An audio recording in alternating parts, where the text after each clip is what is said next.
시청자 여러분 안녕하십니까? 뉴스 데일리 베스트 민앵커입니다.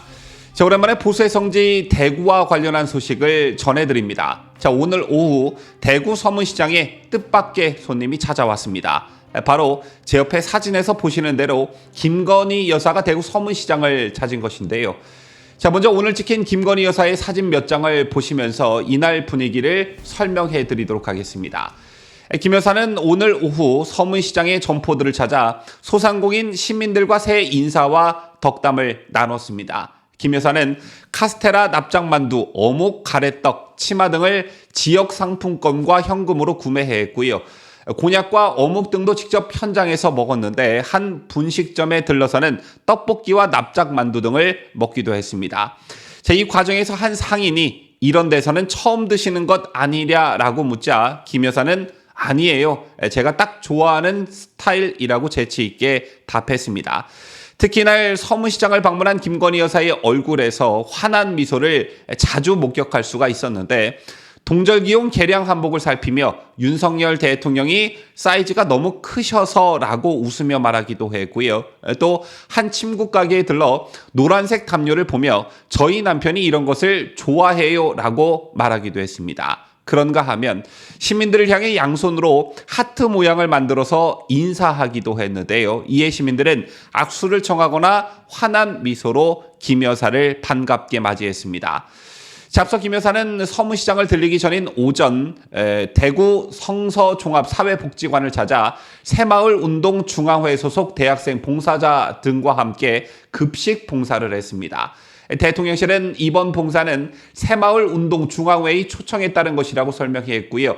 김 여사는 어르신 120여 명에게 배식 봉사를 하고 서문시장 양말가게에서 산 겨울 양말 300켤레를 급식 봉사를 한 복지관 어르신께 선물했다고 대통령실은 전했습니다.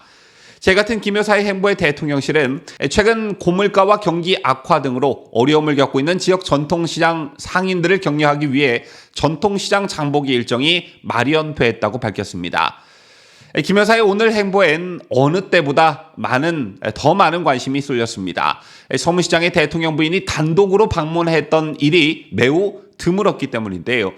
대통령실 관계자의 말에 따르면 오늘 김 여사의 서문시장 방문은 윤석열 대통령을 대신했다고도 볼 수 있습니다.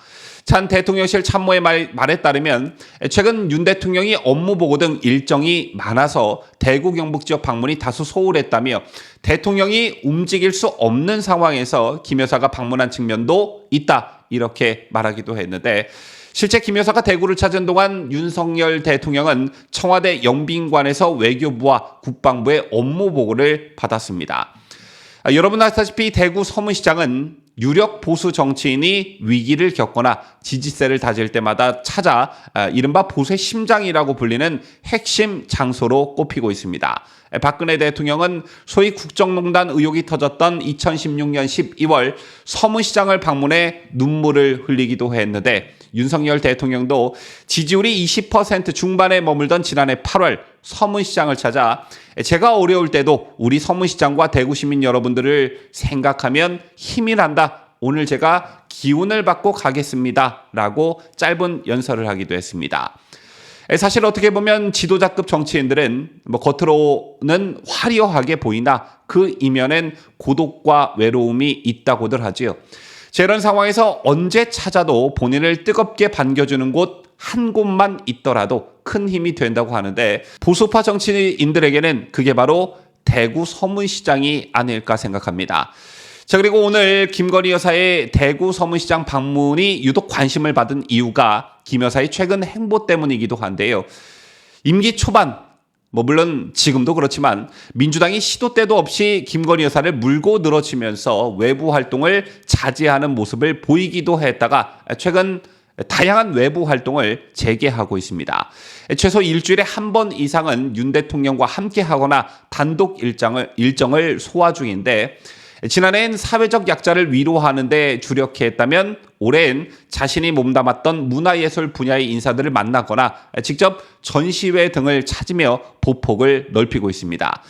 특히 지난 2일 윤 대통령 주재로 열린 2023년 신년 인사회에서 여당인 국민의힘 의원들에게 새해에도 윤 대통령을 도와달라는 당부를 전하는 등 본격적으로 내조에 나서는 모습을 보이기도 했는데요. 특히 행사에 참석했던 조수진 국민의힘 의원에 따르면 이날 김 여사는 권성동, 김기현, 안철수 의원 등이 자리한 테이블에서 지금도 대통령께서 많이 어렵다며 새해에도 도와달라 이렇게 당부한 것으로 전해집니다. 그런가 하면 김 여사는 이날 여성 의원들에게 여성 의원님들만 따로 한번 모시겠다며 여성 의원님들이 정말 잘 해주셔야 한다고 말하기도 한 것으로 전해지는데요. 제 같은 김건희 여사의 발언과 행보에 여러 가지 해석이 뒤따랐죠. 제 임기 초반에도 그렇고 현재도 그렇고 좌파 진영과 더불어민주당은 이른바 김건희 악마화에 많은 전력을 쏟아붓고 있습니다. 자, 이건 윤석열, 한동훈 악마화와 같은 맥을 같이 하고 있는 것이고 온갖 저질스러운 소재를 전부 다 동원해 김건희 여사를 단 하루도 가만히 내버려 두질 않고 있는데 사상 유례가 없는 일이지요. 자, 일단 원내 제1당이 대통령 부인을 상대로 특검을 추진하는 사상 초유의 일이 벌어졌습니다. 자, 이게 지난 9월에 일어난 일이니까 거의 대선 불복에 가까운 짓거리였는데 이게 실효성이 없는 하나의 정치적 퍼포먼스라는 평가를 받았던 이유가 바로 실현 가능성이 없는 일이었기 때문이었습니다. 특검법이 통과되려면 국회 법사위원회 논의를 거쳐야 하는데 국민의힘 소속인 김도읍 의원이 법사위원장으로 있기 때문에 법안 상정 자체가 무산될 공산이 컸고요. 그다음 민주당이 법사위 구성에서 다수를 차지하고 있는 만큼 패스트트랙 카드까지 만지작거렸지만 패스트트랙 의결을 위해서는 무소속 조정훈 의원의 동의가 필요한 데다가 현행법상 패스트트랙은 본회의 상정까지 최장 330일이 걸립니다. 더군다나 조정훈 의원은 명분 없는 패스트트랙에는 동의할 수 없다는 입장을 밝힌 상태였죠. 자, 만약 특검법이 힘들게 국회 문턱을 넘는다 해도 윤석열 대통령이 거부권을 행사하면 시행이 될 수가 없는 일이었습니다. 따라서 민주당의 특검법 발의가 정치적 퍼포먼스, 즉 정치쇼에 불과하다는 평가가 그때도 나왔었는데 이 밖에도 이재명 사법 리스크에 대한 물타기, 지지층을 결집시키려는 민주당의 의도가 그 배경이었다고 볼 수 있겠죠. 자, 바로 이 시점이 김건희 여사가 대외 활동을 멈추고 주춤했던 때가 아니었나 싶은데 그 이후에도 민주당은 영국 여왕 장례식에 참석한 김건희 여사가 망사 모자를 쓴 것을 가지고 시비를 걸었다가 이게 결국 영국 왕실의 요청사항이었다는 사실이 밝혀지자 역풍에 직면했고 캄보디아를 방문해 심장질환을 앓고 있는 화나의 집을 찾아간 것을 두고 조명 사용, 빈곤 포르노라는 말로 공격했다가 역시 강한 역풍에 직면하기도 했습니다. 자, 실제 이 화나는 서울서 수술을 받았고 김건희 여사는 제 은인이라며 화나와 가족들이 김건희 여사에게 고마움을 표하기도 했죠. 어쨌든 지난 역대 영부인들을 보면 분명 대통령에게 플러스 요인으로 작용하는 영부인들이 있는 반면 대통령에게 마이너스 요인으로 작용하는 영부인들도 물론 있습니다. 지난 대선 기간을 떠올려 보면 우파 지지층에서도 김건희 여사에 대한 우려가 있었던 게 사실인데요.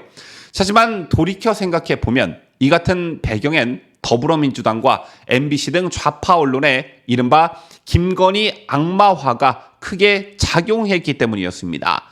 하지만 이런 선전선동이 서서히 걷어지고 이제 국민들이 김건희 여사를 바로 보기 시작했다. 따라서 민주당의 집중포화에 움츠려들지 말고 당당하게 영부인의 길을 걸으시라. 충분히 그럴 능력과 자질을 갖추고 있다라는 말씀을 김건희 여사에게 드리고 싶습니다. 지금까지 저는 자유대한민국을 소화하는 뉴스데일리 베스트 민앵커였습니다.